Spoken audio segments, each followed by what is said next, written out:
छत्रपती संभाजीनगरचे शिवसेनेचे पदाधिकारी आता नाराज आहे। एकनाथ शिंदेंच्या नेत्यांना डावललं जात असल्यानं त्यांनी नाराजी बोलून दाखवली आहे। पदाधिकारी थेट आता एकनाथ शिंदे यांच्याकडे तक्रार करणार आहे। पदाधिकाऱ्यांना स्थानिक स्वराज्य संस्थांच्या बैठकांपासून दूर ठेवण्यात आलं।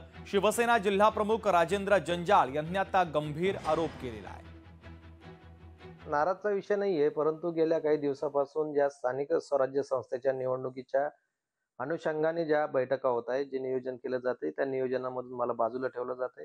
जाणून बाजून मला बैठकीला बोलवलं जात नाही आणि त्यामुळे खऱ्या अर्थानं जे कार्यकर्त्याची आता निवडणूक आहे, ज्याला महापालिकेची निवडणूक म्हणतात, त्याच्यामध्ये या कार्यकर्त्यावर अन्याय होण्याची शक्यता आहे। त्याच्यामुळे ह्या एकंदर परिस्थिती ही शिंदे साहेबाच्या कानावर टाकण्याचा हा माझा निश्चित प्रयत्न आहे।